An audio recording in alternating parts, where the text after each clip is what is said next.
Évangile de Jésus-Christ selon saint Matthieu.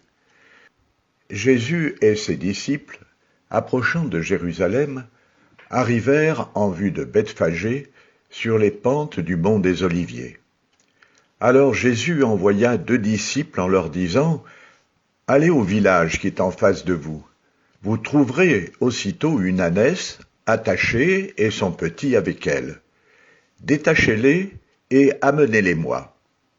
Et si l'on vous dit quelque chose, vous répondrez « Le Seigneur en a besoin », et aussitôt on les laissera partir.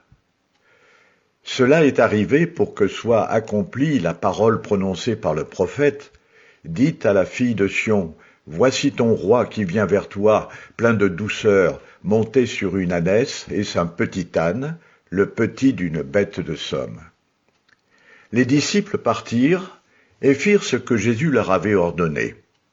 Ils amenèrent l'ânesse et son petit, disposèrent sur eux leurs manteaux, et Jésus s'assit dessus. Dans la foule, la plupart étendirent leurs manteaux sur le chemin, d'autres coupaient des branches aux arbres et en jonchaient la route. Les foules qui marchaient devant Jésus et celles qui suivaient criaient « Hosanna au fils de David ! Béni soit celui qui vient au nom du Seigneur ! Hosanna au plus haut des cieux !» Comme Jésus entrait à Jérusalem, toute la ville fut en proie à l'agitation et disait « Qui est cet homme ?» Et les foules répondaient « C'est le prophète Jésus de Nazareth en Galilée. » Acclamons la parole de Dieu.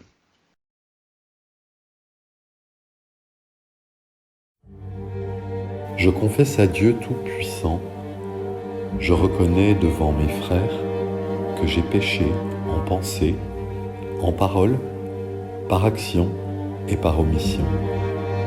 Oui, j'ai vraiment péché. C'est pourquoi je supplie la bienheureuse Vierge Marie, les anges et tous les saints, et vous aussi, mes frères, de prier pour moi le Seigneur notre Dieu.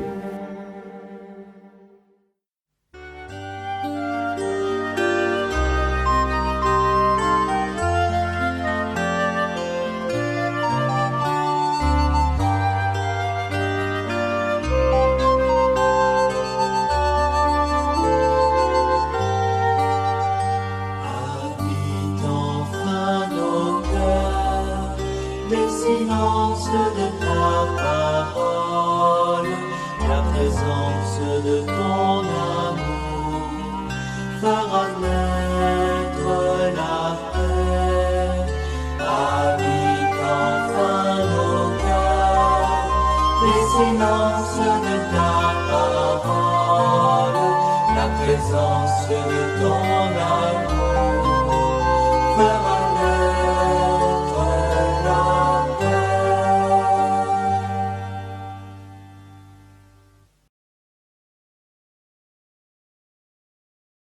Première lecture. Lecture du livre du prophète Isaïe. Le Seigneur mon Dieu m'a donné le langage des disciples, pour que je puisse, d'une parole, soutenir celui qui est épuisé. Chaque matin il éveille mon oreille, pour qu'en disciple, j'écoute. Le Seigneur mon Dieu m'a ouvert l'oreille, et moi, je ne me suis pas révolté. Je ne me suis pas dérobé. J'ai présenté mon dos à ceux qui me frappaient et mes joues à ceux qui m'arrachaient la barbe.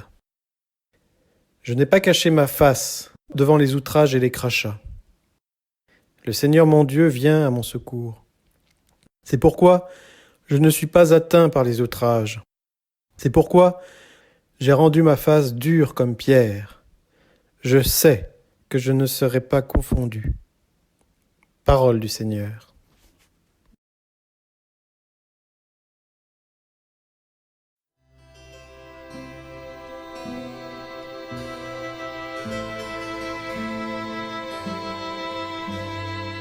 Tous ceux qui me voient me bafouent. Ils ricanent et hochent la tête. Ils comptaient sur le Seigneur, qu'il le délivre, qu'il le sauve, puisqu'il est son ami.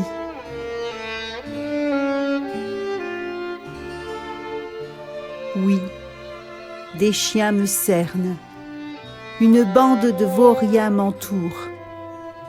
Ils me percent les mains et les pieds. Je peux compter tous mes os.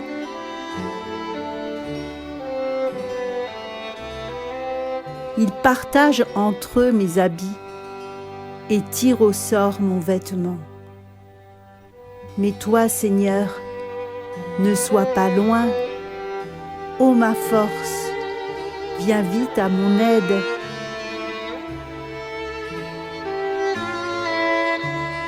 Tu m'as répondu, et je proclame ton nom devant mes frères. Je te loue en pleine assemblée. Vous qui le craignez, louez le Seigneur.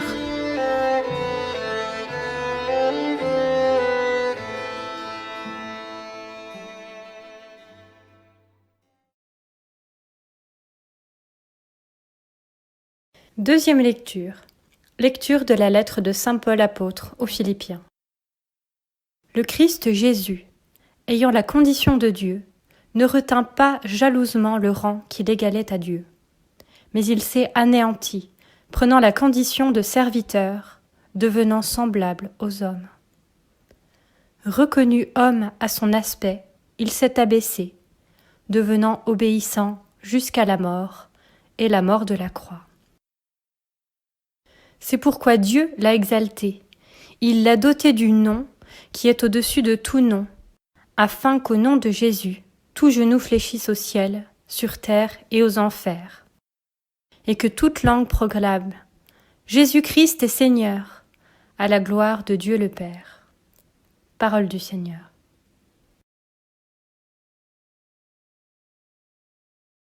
L'on fit comparaître Jésus devant Pilate, le gouverneur, qui l'interrogea. « Es-tu le roi des Juifs » Jésus déclara. C'est toi-même qui le dis. Mais tandis que les grands prêtres et les anciens l'accusaient, il ne répondit rien. Alors Pilate lui dit. Tu n'entends pas tous les témoignages portés contre toi ? Mais Jésus ne lui répondit plus un mot, si bien que le gouverneur fut très étonné. Or, à chaque fête, celui-ci avait coutume de relâcher un prisonnier, celui que la foule demandait. Il y avait alors un prisonnier bien connu, nommé Barabbas. Les foules s'étant donc rassemblées, Pilate leur dit. Qui voulez-vous que je relâche ? Barabbas ou Jésus, appelé le Christ ? Il savait en effet que c'était par jalousie qu'on avait livré Jésus. Tandis qu'il siégeait au tribunal, sa femme lui fit dire. Ne te mêle pas de l'affaire de ce juste, car aujourd'hui j'ai beaucoup souffert en songe à cause de lui.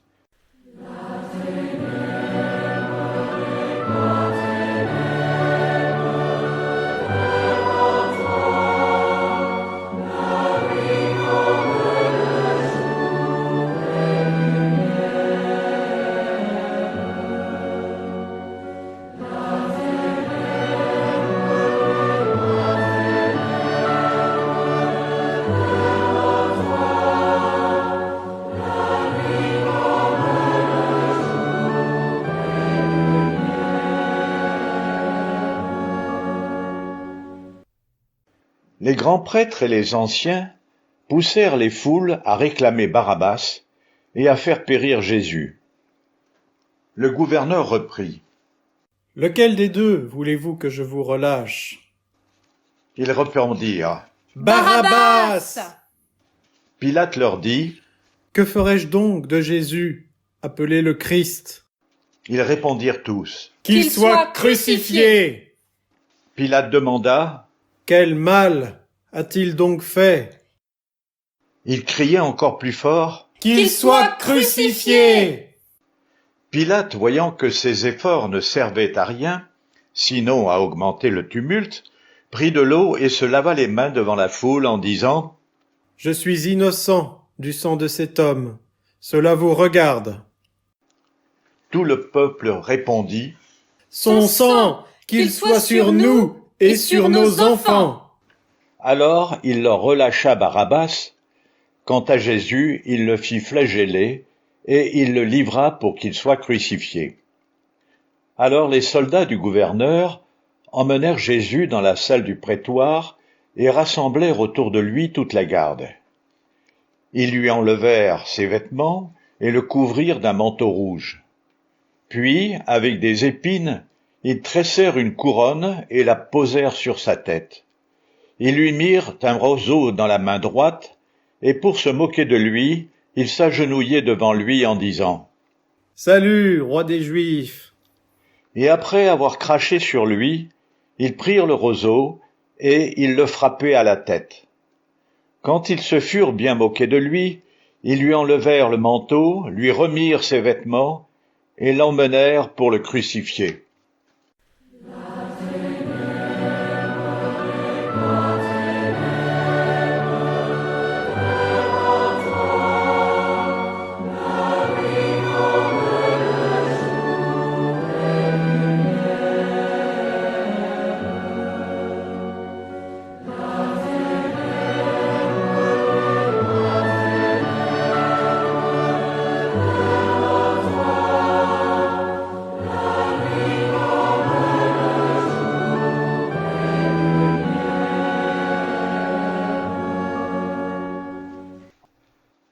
En sortant, ils trouvèrent un nommé Simon, originaire de Cyrène, et ils le réquisitionnèrent pour porter la croix de Jésus. Arrivés en un lieu dit Golgotha, c'est-à-dire lieu du crâne ou calvaire, ils donnèrent à boire à Jésus du vin mêlé de fiel. Il en goûta mais ne voulut pas boire. Après l'avoir crucifié, ils se partagèrent ses vêtements en tirant au sort. Et il restait là, assis à le garder. Au-dessus de sa tête, ils placèrent une inscription indiquant le motif de sa condamnation.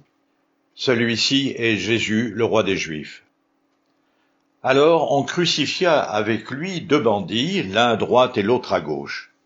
Les passants l'injuriaient, en hochant la tête, ils disaient : « Toi qui détruis le sanctuaire et le rebâtis en 3 jours, sauve-toi toi-même, si tu es le Fils de Dieu, et descends de la croix. » De même, les grands prêtres se moquaient de lui, avec les scribes et les anciens, en disant : « Il en a sauvé d'autres, et il ne peut pas se sauver lui-même.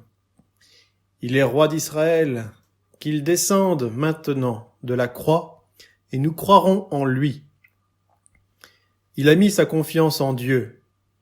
Que Dieu le délivre maintenant, s'il l'aime. Car il a dit : Je suis fils de Dieu. » Les bandits crucifiés avec lui l'insultaient de la même manière.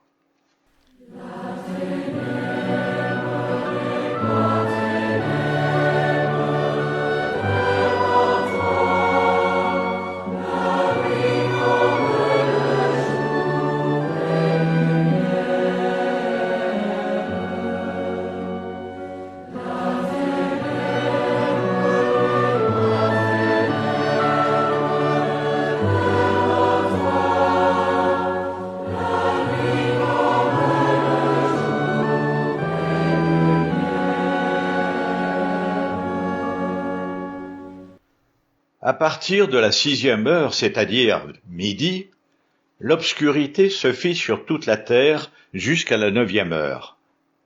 Vers la 9e heure, Jésus cria d'une voix forte : Élie, Élie, lema sabachthani.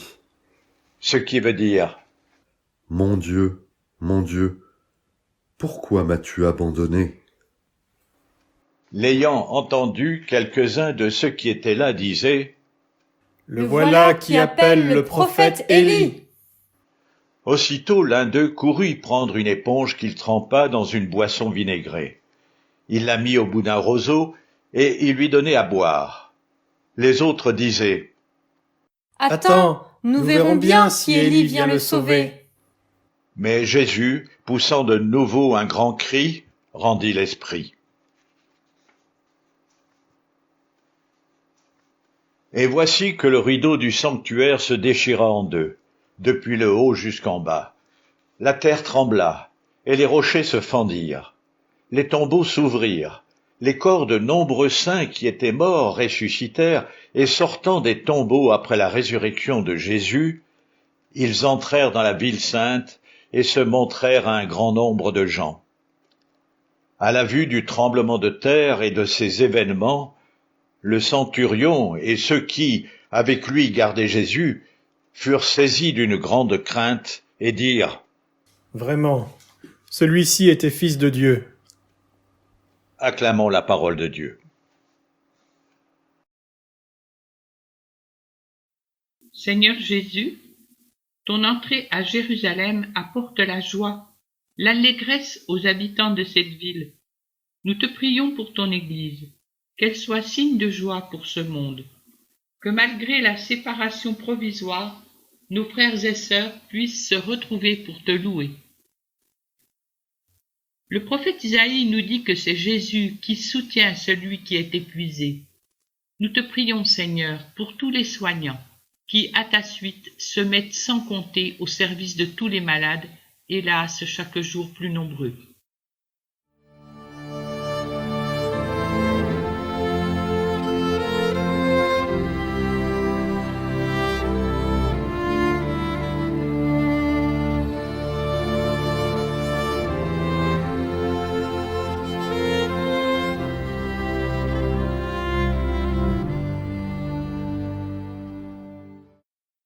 Seigneur Jésus, tu as été traîné devant les tribunaux des hommes. Nous te prions pour les prisonniers, qu'ils soient traités avec justice et équité, avec le respect qui leur est dû.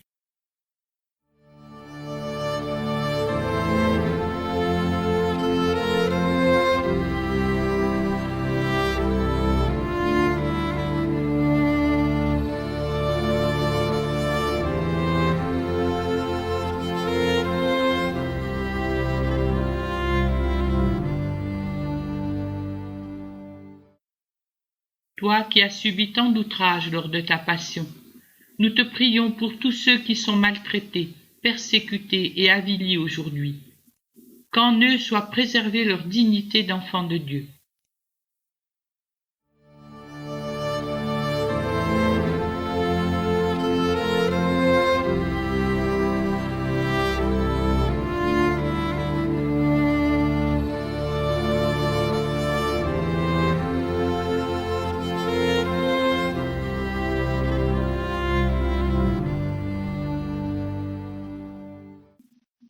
Seigneur Jésus, en traversant la mort, tu nous montres le chemin qui mène à la vie éternelle. Nous te prions pour les baptisés, que leur foi et leur espérance s'enracinent toujours plus en toi, afin qu'à leur tour ils puissent témoigner de la victoire de la vie.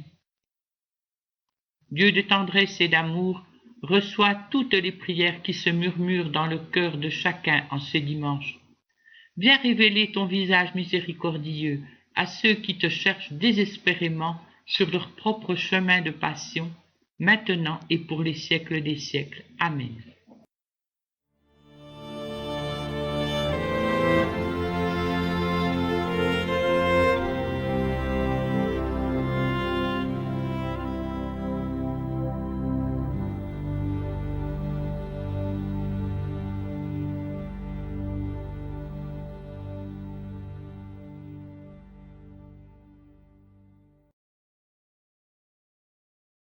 Notre Père qui es aux cieux, que ton nom soit sanctifié, que ton règne vienne,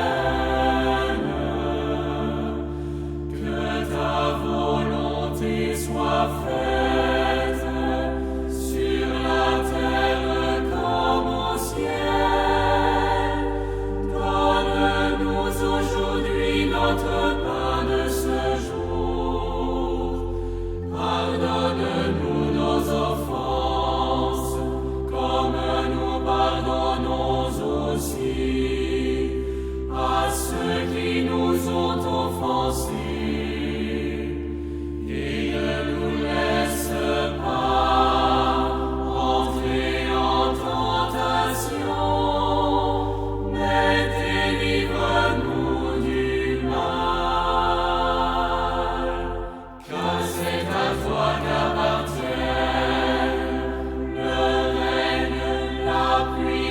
C'est la gloire pour les siècles des siècles. Amen.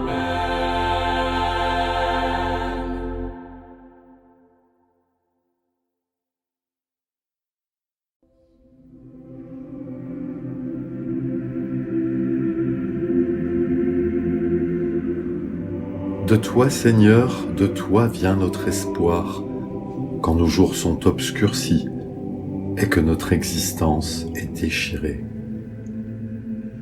De toi, Seigneur, de toi vient notre lumière, quand nous traversons les sombres vallées où l'amour nous est enlevé.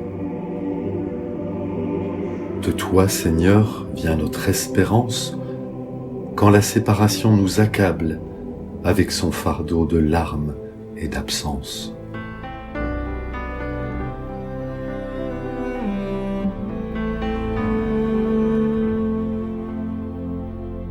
En toi, Seigneur, notre confiance, notre détresse et notre peine, tu les vois et tu les prends sur toi.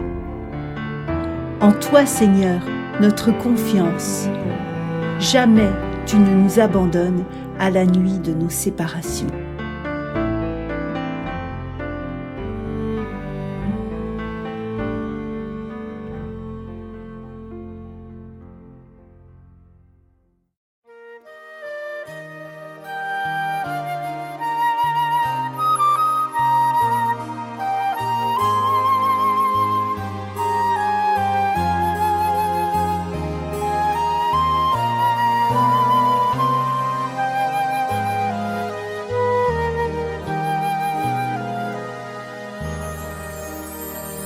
Oser la vie, venir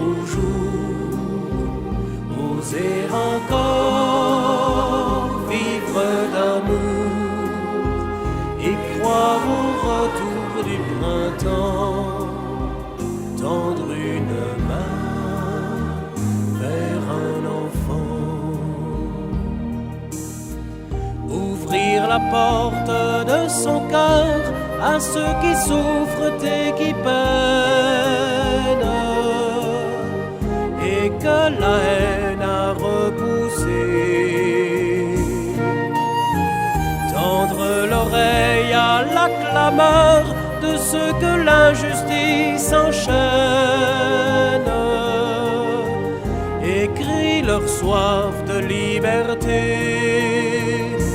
Oser la vie, venir au jour, oser encore vivre d'amour et croire au retour du printemps, tendre une main vers un enfant. Savoir ouvrir les poings serrés par le mépris et la rancune, apprendre à se réconcilier, envoyer un bouquet de fleurs à ceux qui t'ont volé la lune, choisir d'apprendre à pardonner.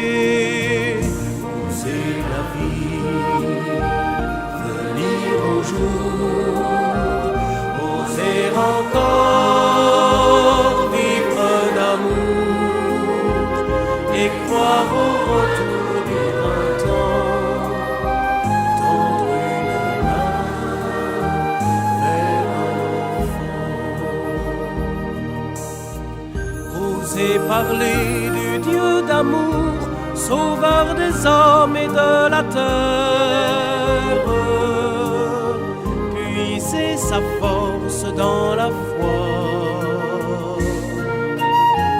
suivre les pas de Jésus-Christ, offrant sa vie pour tous ses frères, proclamer d'une seule voix